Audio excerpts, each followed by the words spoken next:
What did you say your name was again? No, I guess you didn't at that, did you?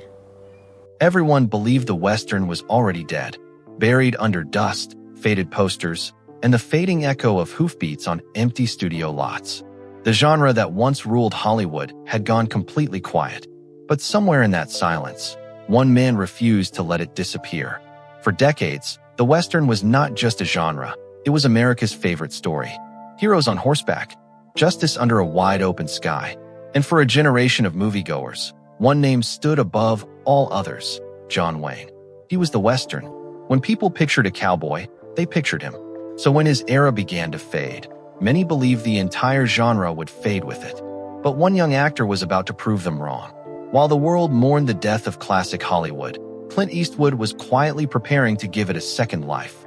His name was Clint Eastwood, and his story did not start with instant fame. It started with rejection, small roles, and years of being overlooked. Then came Rawhide, a television series that gave him a foothold, though not yet a lasting legacy. That changed when he traveled to Italy for a low-budget film almost no one believed in. A fistful of dollars introduced the world to a nameless drifter with a quiet stare and a moral code all his own. Two more films followed in 1965 and 1966. Together, the famous trilogy did not just make Eastwood a global superstar. It reshaped what a Western hero could be. Gone was the polished lawman. In his place stood someone rougher, more human, and far more real. Audiences noticed. They respected him not because he imitated the legends before him, but because he dared to be completely different. As the years passed, Eastwood did not just act in Westerns. He began directing them, shaping stories with patience and restraint. He understood silence.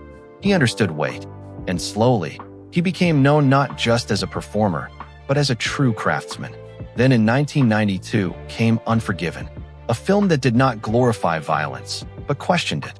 A film that treated aging, guilt, and consequence with honesty rarely seen in the genre before. It did not just entertain audiences, it challenged them. And for many critics, it became proof that the Western still had something powerful left to say.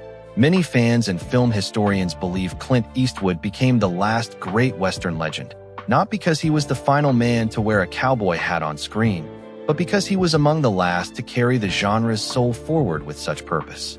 As Hollywood moved on to other trends, Eastwood kept returning to those wide landscapes, refusing to let them fade into nostalgia.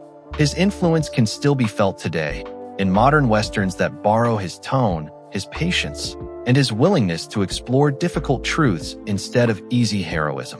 Clint Eastwood did not just outlive an era. He gave it one more chapter worth remembering. True legends aren't defined by when they arrived, but by how courageously they kept the light burning. Did Clint Eastwood save the Western genre for a new generation? Let us know your thoughts in the comments below, and please subscribe to Hollywood Bulletin for more untold history.